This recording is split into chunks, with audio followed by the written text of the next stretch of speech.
there's a Holyrood election next May, 7th of May, not very far away.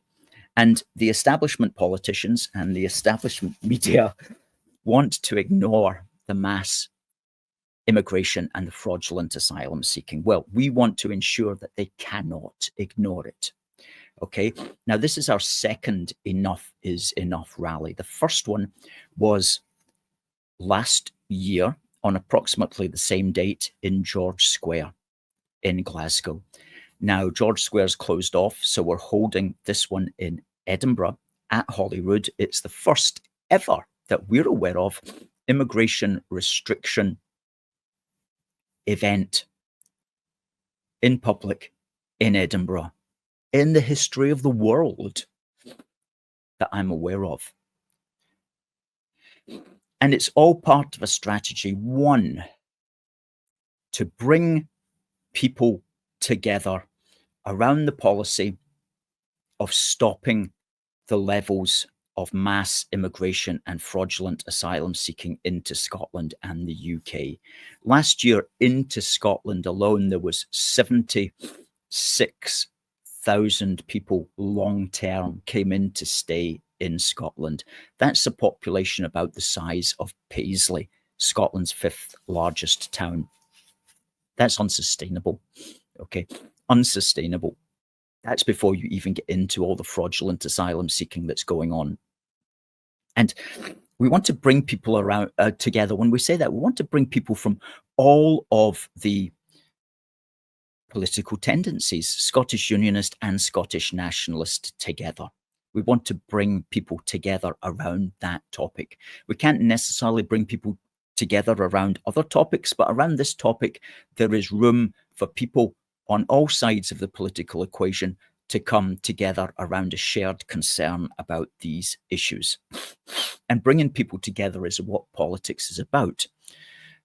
Finding allies wherever one can is what politics is about, even when these people may have different views on various other matters. We're bringing them together around the idea that controlling our borders is an essential political policy that we must grasp, albeit one that the Scottish media establishment have tried to bury for nigh on 50 years. And so it's an issue which involves everyone, regardless of whether they're Scottish Unionist or Scottish Nationalist. And all are going to be welcome at our rally. Now, there is also a Scottish Nationalist rally being held on the same day in the same vicinity. So that actually works out quite well.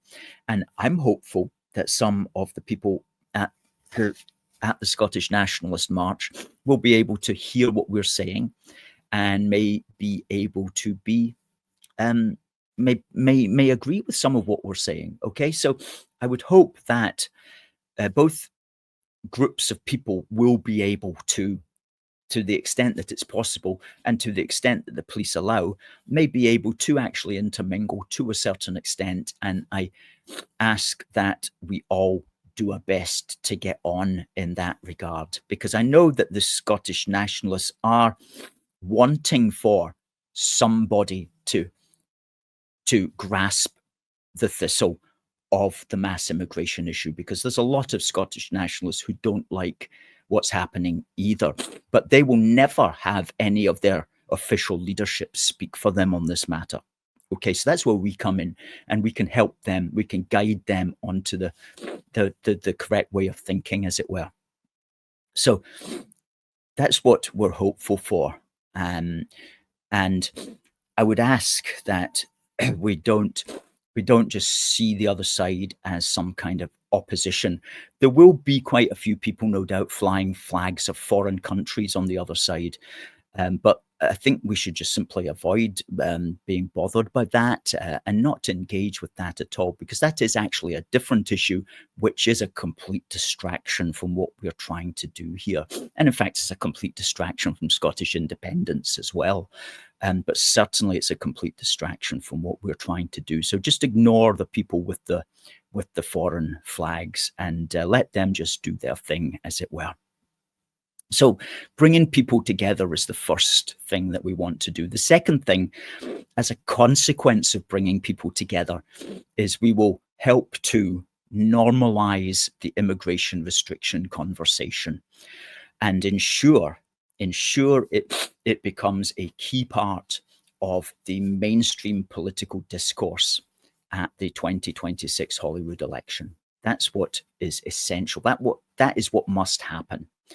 Bring people together and normalize the conversation so it becomes a key part of the discourse. And if we can do those two things, then we can build up a large number of people who want to apply that in democracy, which is to say, we can do the third thing. We can lever those numbers to make democratic change happen. We can ensure that sufficient people use their democratic right at the May elections next year to vote for people and parties who will support immigration restriction and who will definitely not vote for those people and parties who want to keep the borders open. And so the idea is ultimately a Holyrood parliamentary clean out of all the people who are responsible for facilitating and maintaining the mass immigration scandal in Scotland. Clear them out, clear all the politicians out of Holyrood and replace them by people who will speak to this issue and who will change the laws and who will prevail also upon the people in Westminster to change the laws to stop the mass immigration and the fraudulent asylum seeking. So that's what we're trying to do here.